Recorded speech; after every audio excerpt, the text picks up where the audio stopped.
The fundamental unit of life chapter में last session में हम लोगों ने डिफरेंट मोड ऑफ ट्रांसपोर्टेशन पढ़ा था। डिफरेंट मोड ऑफ ट्रांसपोर्टेशन में हम लोगों ने एक्टिव ट्रांसपोर्ट और पैसिव ट्रांसपोर्ट को पढ़ा था। पैसिव ट्रांसपोर्ट में हम लोगों ने डिफ्यूजन पढ़ा था, simple diffusion, as well as carrier और चैनल बेस्ड ट्रांसपोर्टेशन भी पढ़ा था हम लोगों ने। और देन उसके बाद हम लोगों ने ऑस्मोसिस टॉपिक डिस्कस किया था। ऑस्मोसिस टॉपिक में मैंने आपको बताया था कि osmosis is a type of diffusion. Osmosis is a type of diffusion में हमने आपको बताया था hypertonic solution, hypotonic solution and isotonic solutions. ये सोल्यूशन जो हैं, इनके सोल्यूशंस के बिहाफ पे कैसे सेल्स के मॉलिक्यूल्स में चेंजेस आएंगे, कैसे वहाँ पे वाटर मॉलिक्यूल्स का डायरेक्शन चेंज होगा, ये मैंने डिस्कस किया था। आज उसी टॉपिक को मैं डिटेल थोड़ा और करूँगा, बिकॉज कुछ स्टूडेंट्स हैं जिनको हाइपरटोनिक, हाइपोटोनिक और आइसोटोनिक टॉपिक में प्रॉब्लम है। तो इस टॉपिक को आपको के लिए मैंने एक डायग्राम आपके सामने बनाया है, कुछ स्टेटमेंट भी मैंने आपके लिए नोट किए हैं। आप जैसे जैसे टाइम मिलेगा आप स्टेटमेंट नोट करते रहिएगा और टॉपिक को समझने की कोशिश करिएगा। सबसे पहले मैं डिस्कस करूंगा आइसोटोनिक सॉल्यूशन को। आइसोटोनिक सॉल्यूशन में आप देखिए कि यहाँ पे मैंने एक कंटेनर ले रखा है, ठीक है। कंटेनर में समथिंग कुछ सॉल्यूशन है और आपको पता है कि सॉल्यूशंस अगर प्रेजेंट है तो उसमें कुछ ना कुछ सॉल्यूट और सॉल्वेंट होगा। आपको एटलीस्ट सॉल्यूशन का डेफिनेशन पता होगा, ठीक है। सॉल्यूशन में होता क्या एक्चुअली में, कुछ सॉल्यूट्स होते हैं और कुछ सॉल्वेंट होते हैं, ठीक है। इन्हीं का कॉम्बिनेशन सॉल्यूशन होता है और वो सॉल्यूशन यहाँ पे मैंने कंटेनर में ले रखा है, ठीक है। और इस कंटेनर में मैंने एक सेल को डाल दिया है। ये जो ब्लू सर्कल दिख रहा है आपको, ये क्या एक्चुअली में है, ये एक सेल है और सेल के अंदर भी डिफरेंट टाइप के सॉल्यूट्स और सॉल्वेंट होते हैं। आपको ध्यान देना होगा, यहाँ भी सॉल्यूट और सॉल्वेंट है और यहाँ भी सॉल्यूट और सॉल्वेंट है। सेल के बाहर सॉल्यूट है, सॉल्वेंट है और सेल के अंदर भी क्या है, कुछ सॉल्यूट और सॉल्वेंट है, ठीक है। और आप देख रहे होंगे सॉल्यूट और सॉल्वेंट का कॉन्सेंट्रेशन यहाँ पे सेम है।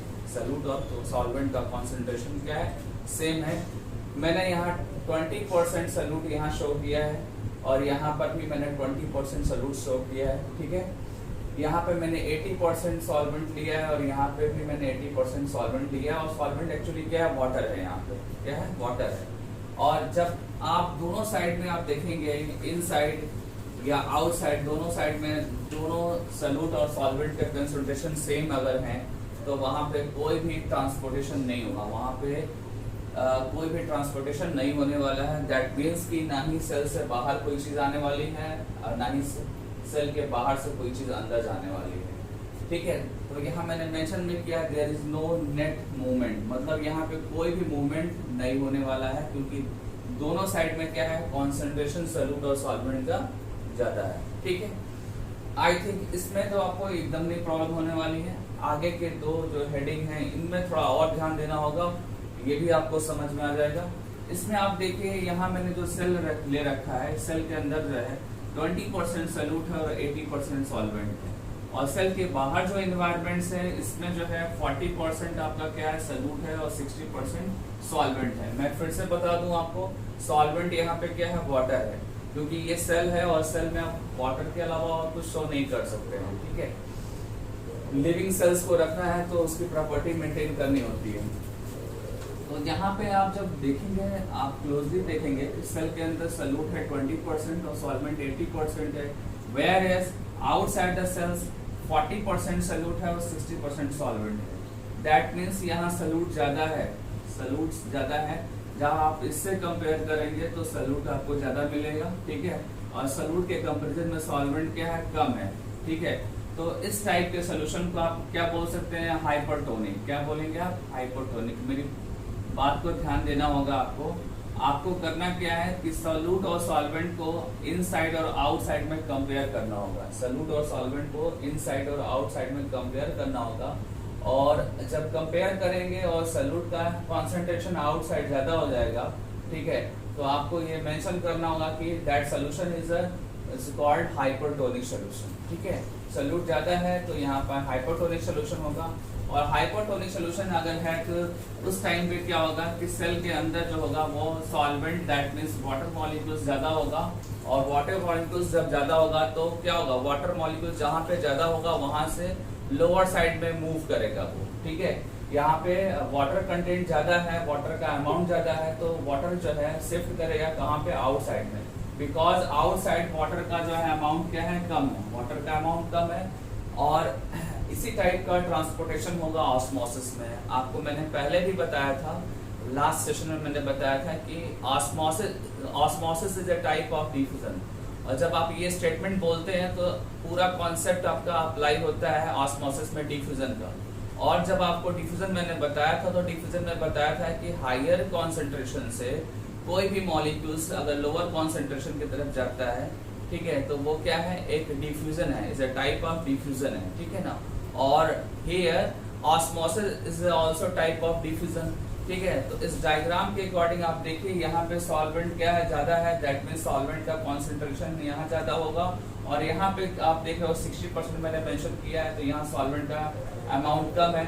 तो अगर डिफ्यूजन प्रोसेस को आप अप्लाई करते हैं तो जो सॉल्वेंट है वो सेल से बाहर निकलेगा और कहाँ जाएगा, हाइपोटोनिक सॉल्यूशन में जाएगा, और ये तब तक जाएगा जब तक कि इक्विलिब्रियम स्टेट ना हो जाए।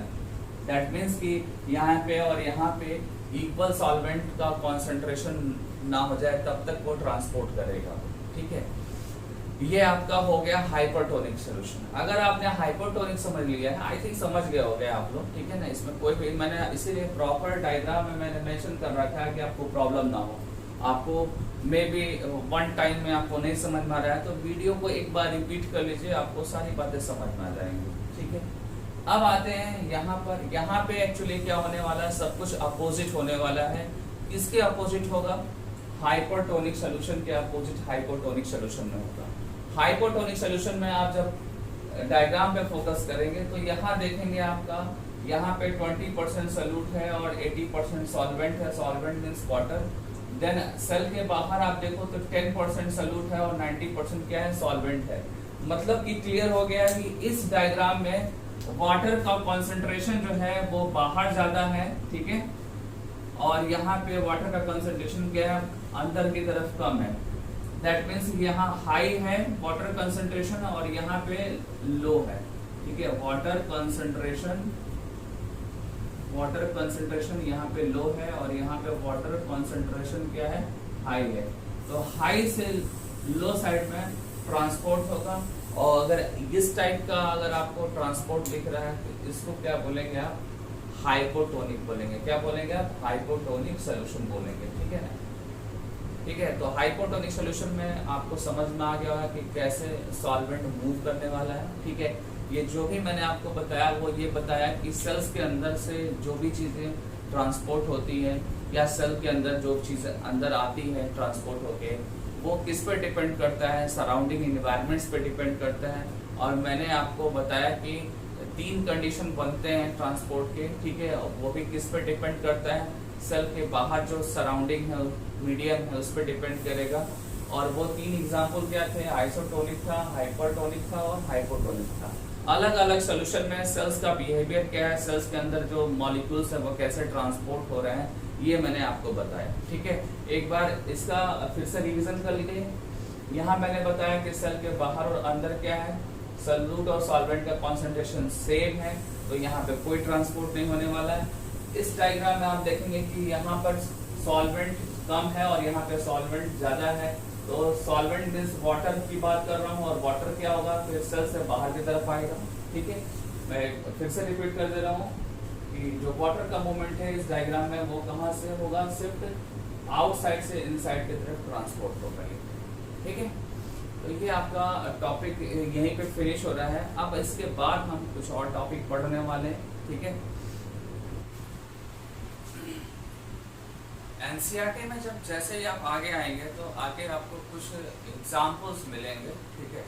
वो एग्जाम्पल आपको समझना जरूरी है क्योंकि वो आपके बायोलॉजी का रूटीन एग्जाम्पल में आता है, रूटीन एग्जाम्पल में आएगा, ठीक है। और मैं उसको एक बार सीक्वेंस में बताने जा रहा हूँ, ध्यान देना होगा आपको। जैसे जब आप एनसीईआरटी को पढ़ेंगे तो उसमें एग्जाम्पल मिलेगा unicellular fresh water organisms, unicellular fresh water organisms और सेकंड आपको मिलेगा इसमें प्लांट रूट। ये इन दोनों जगह पे क्या होगा, वाटर का ट्रांसपोर्टेशन होने वाला है, ठीक है, वाटर का ट्रांसपोर्टेशन होगा। बट वाटर जब ट्रांसपोर्ट होगा तो उसका मोड ऑफ ट्रांसपोर्टेशन क्या होगा, ऑस्मोसिस के थ्रू होगा, ठीक है, जो कि मैंने ऑलरेडी डिस्कस कर लिया आपको।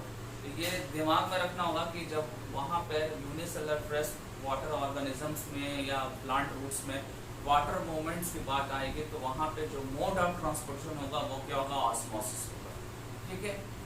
ऐसे ही जब आप न्यूट्रिएंट्स और गैसेस की बात करेंगे, डिफरेंट टाइप के न्यूट्रिएंट्स और गैसेस क्या होते हैं, सेल्स को चाहिए होते हैं, ठीक है। गैसेस में स्पेशली सेल को क्या चाहिए या किसी भी ऑर्गेनिज्म को क्या चाहिए, ऑक्सीजन चाहिए, ठीक है। CO2 वो लिबरेट करेगा बाहर की तरफ, ठीक है, और ऑक्सीजन जो है वो इनटेक करने वाला है वो, ठीक है, रेस्पिरेशन प्रोसेस के थ्रू। तो जैसे ही वो ऑक्सीजन जाएगा और CO2 निकलेगा तो वहाँ पे भी क्या होगा, वहाँ पे मोड ऑफ ट्रांसपोर्टेशन की बात होगी, मोड ऑफ ट्रांसपोर्टेशन की बात होगी। सिमिलरली आपका न्यूट्रिएंट्स जब ट्रांसपोर्ट होगा तो वहाँ पे भी डिफ्यूजन प्रोसेस आएगा, ठीक है, और भी डिफरेंट मोड ऑफ ट्रांसपोर्टेशन आ सकते हैं, ठीक है ना। ये मैंने NCERT अकॉर्डिंग ये भी पॉइंट बता दिया आपको, ये भी पॉइंट बताया। फिर नेक्स्ट आएंगे कि जब भी ट्रांसपोर्ट होगा किसी भी सेल्स में या किसी भी ऑर्गेनिज्म में, तो आपको पता है ना कि किसी भी ऑर्गेनिज्म में ट्रांसपोर्ट होता है तो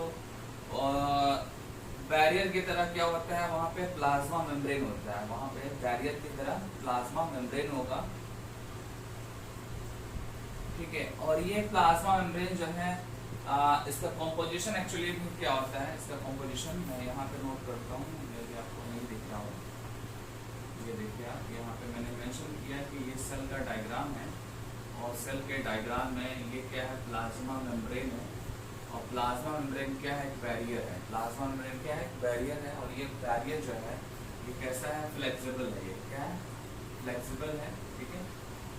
फ्लेक्सिबल इसलिए क्योंकि इसका कॉम्पोजिशन जो होता है, इसका कॉम्पोजिशन फ्लेक्सिबल इसलिए क्योंकि इसका कॉम्पोजिशन क्या है, प्रोटीन और लिपिड इसके मेन कॉन्स्टिट्यूएंट्स हैं, ठीक है। और ये जो कॉन्स्टिट्यूएंट है यही इसकी फ्लेक्सिबिलिटी के लिए रिस्पॉन्सिबल है, ठीक है।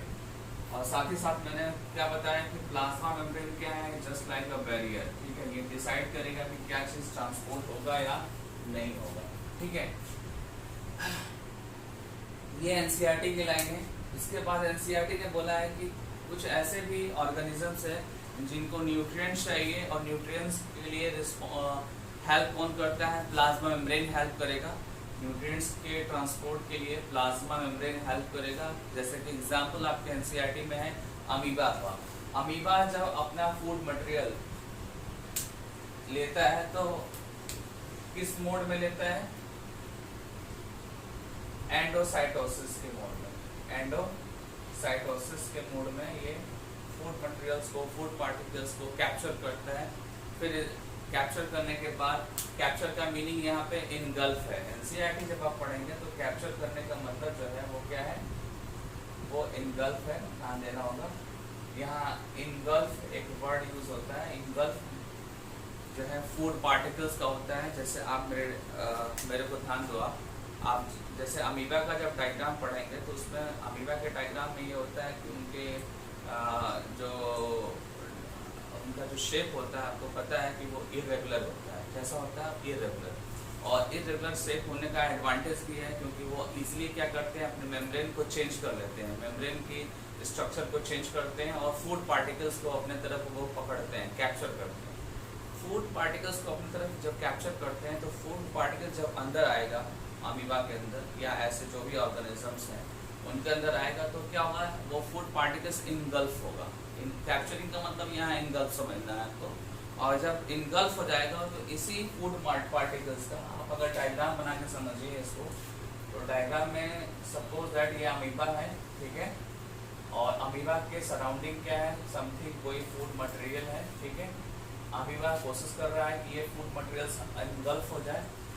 उसके लिए क्या करता है, यहाँ पे एक ऐसा एक टेंडेंसी बनाता है या शेप बनाता है कि फूड पार्टिकल्स अंदर की तरफ इंटरलाइज हो जाए। क्या हो जाए, इंटरलाइज, अंदर की तरफ इंटर करने को इंटरलाइज बोलेंगे यहाँ पे। और लास्ट में क्या होता है कि ये अमीबा जो है अपने फूड पार्टिकल्स को अंदर की तरफ कैरी कर लेता है और इसी फूड पार्टिकल्स को डाइजेस्ट करता है, डाइजेस्ट करके अपने लिए एनर्जी गेन करता है, अपने लिए एनर्जी गेन करेगा। ठीक है, तो ये आज जो भी आपके एनसीईआरटी में ऑस्मोसिस के बाद जो टॉपिक्स थे मैंने डिस्कस कर लिए। सिंपली इसमें मैंने ये बताया, कुछ एग्जाम्पल बताया, एग्जाम्पल में कौन सा मोड ऑफ ट्रांसपोर्टेशन होगा, और देन लास्ट में मैंने बताया कि अमीबा में कैसे होगा फूड पार्टिकल्स का कैप्चर। ठीक है ना, तो ये फिनिश हो गया। अब इसके बाद जो नेक्स्ट हेडिंग आने वाला है वो है सेल वॉल। ठीक है, और हमेशा ध्यान दीजिए, क्लास 9 में आपसे बोल रहा हूँ कि आप जो है जब भी मेरे लेक्चर्स अटेंड करिए सेम डे कोशिश करके आप क्वेश्चन पूछा करिए। ठीक है, डिस्कशन किया कीजिए। आप मेरे को इंडिविजुअल व्हाट्सएप नंबर पे भी मैसेज करके क्वेश्चन पूछ सकते हैं। इवन कुछ स्टूडेंट्स पूछते हैं, कुछ स्टूडेंट्स पूछ रहे हैं और कुछ स्टूडेंट नहीं पूछ रहे हैं, तो जो नहीं पूछ रहे हैं वो मेरे से पूछने स्टार्ट करें। ठीक है, बहुत सारे एग्जांपल्स के बाद अब नेक्स्ट हमारा जो टॉपिक है वो है सेल वॉल। और आपको बता दूं कि सेल वॉल जो है एक एडिशनल लेयर होता है कुछ ऑर्गेनिजम्स में, लाइक प्लांट, फंगस, बैक्टीरिया, इसमें आपको सेल वॉल मिलेगा और वो एक एडिशनल लेयर होगा। यहाँ पे आपको सेल वॉल के साथ साथ प्लाज्मा मेम्ब्रेन में मिलेगा, बट दोनों में डिफरेंस बहुत सारे हैं। आपका प्लाज्मा मेम्ब्रेन क्या है, सेलेक्टिवली या सेमी परमेबल मेम्ब्रेन होती है। सेल वॉल जो होती है वो परमेबल मेम्ब्रेन होती है। सेल वॉल का कंपोजिशन डिफरेंट होता है। सेल वॉल कंपोज होते हैं सेलुलोज से। यूजुअली प्लांट के केस में मैं बोल रहा हूँ आपको, प्लांट के सेल में प्लांट सेल वॉल जो होती है उसका कंपोजिशन डिफरेंट होता है। बैक्टीरियल सेल वॉल का कंपोजिशन डिफरेंट होगा। देन आपका ये डिफरेंट टाइप के सेल वॉल हैं, इनके कंपोजिशंस भी डिफरेंट है। बट ये जितने भी सेल वॉल हैं ये क्या है, परमेबल हैं, मतलब कि ट्रांसपोर्ट जो पैटर्न होगा ये प्लाज्मा मेम्ब्रेन से ये डिफर करेगा। यहाँ पे सेल वॉल से कोई भी मैक्सिमम मॉलिक्यूल्स जो है इजीली क्रॉस हो जाएंगे, मैक्सिमम मॉलिक्यूल्स इजीली क्रॉस हो जाएंगे। और ये जो सेल वॉल होती है ये एक तरीके से स्ट्रक्चरल स्ट्रेंथ प्रोवाइड करती है। आपको पता है ना कि प्लांट की जो बॉडी होती है वो एनिमल बॉडी से क्या होती है, रिजिड होती है, बिकॉज वहाँ पे जो प्लांट के सेल्स हैं उन सेल के अंदर जो सेल वॉल होती है वो रिजिड होती है, उनका कॉम्पोजिशन डिफरेंट होता है, उनका जो वर्किंग है वो भी डिफरेंट होगा। ये कुछ सेल वॉल से रिलेटेड डिफरेंस है। सेल वॉल डिफरेंट ऑर्गेनिजम्स में है ये तो पता है, आपको बता दिया मैंने, बट डिफरेंट ऑर्गेनिजम्स में इनका कॉम्पोजिशन भी क्या है, डिफरेंट है। लाइक आप प्लांट देखो, प्लांट के केस में सेल वॉल का कॉम्पोजिशन जो है वो सेलुलोज है। ठीक है, fungus cell wall compose by chitin, bacterial cell wall compose by peptidoglycans. तो ये डिफरेंट ऑर्गेनिजम्स में सेल वॉल के कॉम्पोजिशंस हैं, ये सेल वॉल के कॉम्पोजिशंस हैं। आपको अब ये प्लांट सेल वॉल का कंपोजिशन आपको लर्न करना है। और प्लांट सेल वॉल कंपोज किससे हो रहे हैं, एक्चुअली में ये सेलुलोज से कंपोज हो रहे हैं। ठीक है, बट काइटिन और पेप्टाइडोग्लाइकेंस ये दो टर्म जो है ये आपको अभी लर्न नहीं करने हैं, ये आपको क्लास 11 में लर्न करना है, तो आप इसको छोड़ सकते हैं। वैसे मैंने एक लिस्ट बना के आपके सामने इसलिए रख दिया क्योंकि ये आप जान जाओ कि जो सेल वॉल होते हैं वो उनके जो कॉम्पोजिशंस होते हैं वो ऑर्गेनिजम्स टू ऑर्गेनिजम्स वेरी करते हैं। अब एक एग्जांपल है सेल वॉल को लेकर, सेल वॉल की वर्किंग को लेकर एक एग्जांपल आपके एनसीईआरटी में दिया है। एनसीईआरटी में एक कंटेनर में एक सेल को लिया है, ठीक है, और उस सेल में शो किया है कि प्लांट शो किया है कि सेल वॉल है। सेकेंड लेयर क्या है, प्लाज्मा मेम्ब्रेन है ये, ठीक है। ये सराउंडिंग में सॉल्यूशन है, सराउंडिंग में सॉल्यूशन है, ठीक है। और ये सॉल्यूशन कैसा है, हाइपरटोनिक सॉल्यूशन है। यहाँ पे मैं ब्रैकेट में मेंशन कर रहा हूँ कि ये क्या है, हाइपरटोनिक सॉल्यूशन है।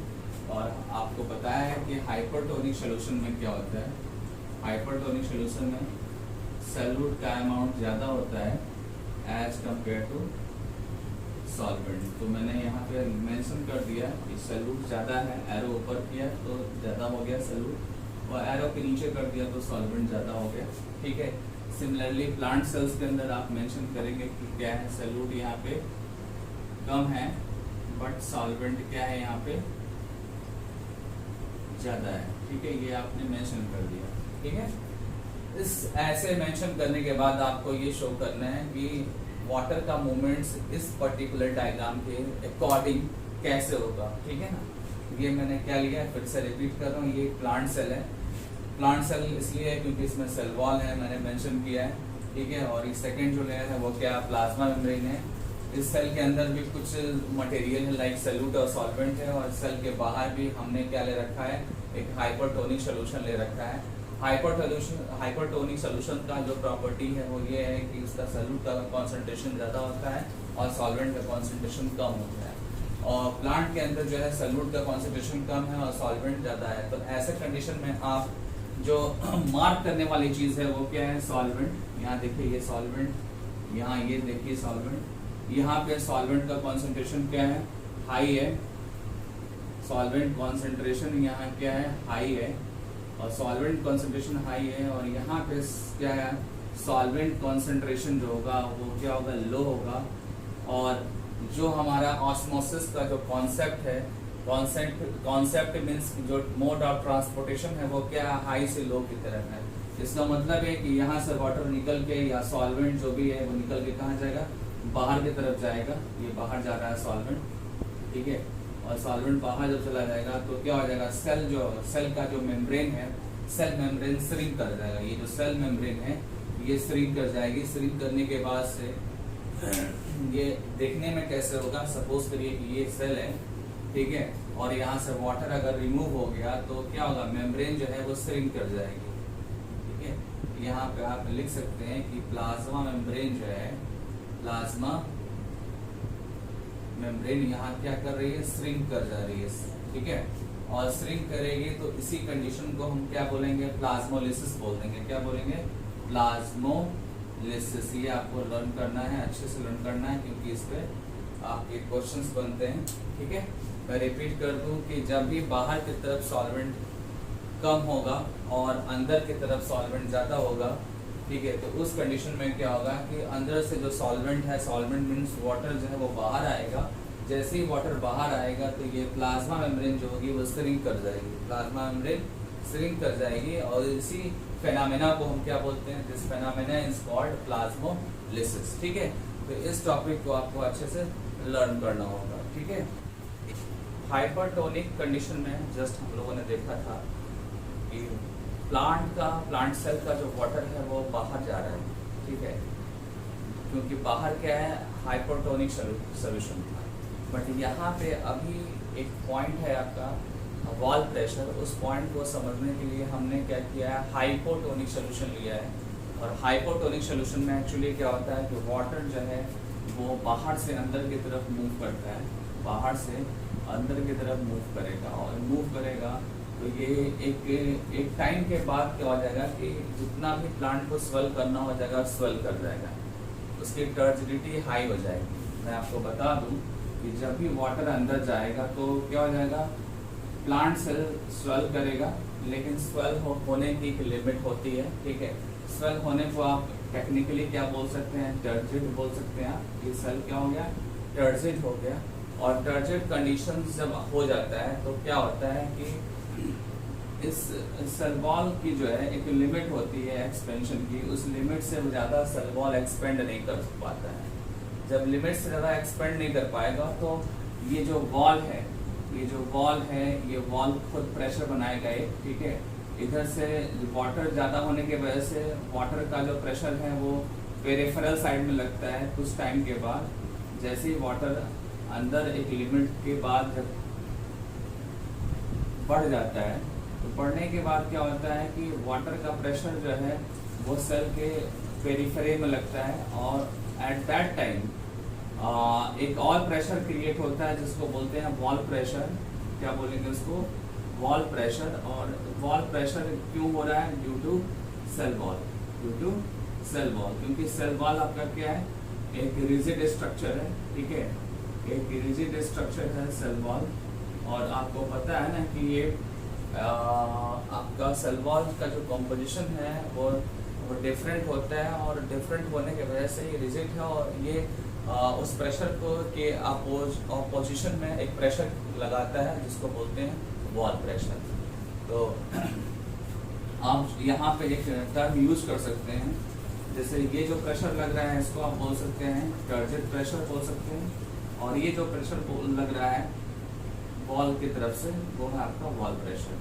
ठीक है, एनसीईआरटी में मेंशन है। ठीक है, मैं फिर से रिपीट कर दे रहा हूँ, जो भी वाटर यहाँ पे जा रहा है अंदर की तरफ हाइपोटोनिक सोल्यूशन से, वो वाटर सेल के पेरिफेरल साइड में क्या है प्रेशर लगा रहा है जिसको बोल रहे हैं टर्जिट प्रेशर। और एट दैट टाइम जो है क्या हो रहा है एक वॉल पे प्रेशर लगा रहा है जिसको बोल रहे हैं वॉल प्रेशर। ठीक है ना, सेल वॉल पे प्रेशर लगा रहा है जिसको क्या बोल रहे हैं वॉल प्रेशर। और दोनों एक कंडीशन में क्या होते हैं इक्वल भी हो सकते हैं, ये दोनों क्या हो सकते हैं इक्वल भी हो सकते हैं, वो डिपेंड करेगा कि कौन सा कंडीशन है। ठीक है, और इसके आगे का जो है ट्रांसपोर्टेशन मेथड जो है आपके इस हायर सेक्शन में हायर क्लासेस में आपको बताया जाएगा। जब 11th-12th में जाएंगे तो वहाँ पे और भी ज़्यादा डिटेल किया जाएगा। फिलहाल ये ट्रांसपोर्टेशन को हम यहीं पे फिनिश करते हैं, और हम लोगों ने साथ ही साथ क्या पढ़ा सेल वॉल पढ़ा। अब नेक्स्ट जो टॉपिक आपका आने वाला है वो क्या है न्यूक्लियस। सेल वॉल के बाद जब आते हैं न्यूक्लियस की तरफ, न्यूक्लियस इज अ कंट्रोलर और डायरेक्टर ऑफ द सेल्स। और ये जो न्यूक्लियस है एक्चुअली में कहाँ पे पाया जाता है यूकैरियोट सेल्स में पाए जाते हैं। और अगर आपको न्यूक्लियस को ऑब्जर्व करना है किसी सेल्स के अंदर तो आपको स्टडी करना पड़ेगा, माइक्रोस्कोपिक स्टडी करना पड़ेगा। लेकिन उससे पहले आपको किसी भी सेल्स को स्टडी करने से पहले, उसके पार्ट्स की स्टडी करने से पहले आपको बहुत सारे डाई और केमिकल्स यूज करने होते हैं जिससे उनके पार्ट्स जो है अलग अलग डिफरेंशिएट हो सके। ठीक है, अगर सारे पार्ट्स एक जैसे दिखेंगे तो आप उसको डिस्क्रिमिनेट नहीं कर पाएंगे। और अगर आप प्रॉपर देखना चाहते हैं तो हर एक पार्ट आपका डिफरेंशिएट होकर दिखना चाहिए, जिसके लिए हम लोग क्या करते हैं कुछ केमिकल्स का यूज करते हैं। जैसे सबसे पहले हम यूज करते हैं आयोडीन। आयोडीन जो है केमिकल यूज करेंगे, बट आयोडीन यूज करने के बाद से सेल के हर एक पार्ट क्लियर नहीं दिख सकते हैं। ठीक है, देन उसके बाद हम कुछ अदर केमिकल्स का यूज करते हैं लाइक सैफ्रनिन एंड मेथिलीन ब्लू का यूज करते हैं। सैफ्रनिन और मेथिलीन ब्लू जो है यूज करके हम सेल के हर एक पार्ट को क्लियरली ऑब्जर्व कर सकते हैं। ठीक है, और आपको बता दूं कि जब ये डाई यूज करते हैं तो डाई यूज करने के साथ साथ ये डाई का जो रिएक्शन है सेल के पार्ट्स पे ये भी डिपेंड करता है। दैट मीन्स कि जो सेल का कॉम्पोजिशन है वो कॉम्पोजिशन भी डिसाइड करेगा कि ऑब्जर्वेशन कैसा होगा उसका, वो सेल कैसे दिखेगा, उसके पार्ट्स कैसे दिखेंगे, वो डिपेंड करते हैं सेल के कॉम्पोजिशन पे। ठीक है, तो इस तरीके से हम आयोडीन, मेथिलीन ब्लू और सैफरिन का यूज करके हम न्यूक्लियस की स्टडी कर लेंगे। और स्टडी करने के लिए माइक्रोस्कोप की भी जरूरत होगी। और माइक्रोस्कोप से जैसे ही हम इसको देखेंगे तो आपको एक न्यूक्लियस एक स्ट्रक्चर दिखेगा। और न्यूक्लियस जो होता है वो डबल मेम्ब्रेनस स्ट्रक्चर है। कैसा है डबल मेम्ब्रेनस है, बट इसमें बहुत सारे पोर्स होते हैं, इसमें बहुत सारे पोर्स होते हैं। और इस पोर्स या इनके जो डिटेलिंग है मैं आपको नेक्स्ट वीडियो में बताने वाला हूँ। नेक्स्ट जो वीडियो आपका है वो टोटली न्यूक्लियस का होगा। न्यूक्लियस के अंदर जो कॉम्पोजिशन है या न्यूक्लियस के अंदर जो डीएनए है, डीएनए के फंक्शंस हैं या उस पर कॉम्पोजिशंस हैं, ये सारी बातें मैं नेक्स्ट वीडियो में आपको बताने वाला हूँ।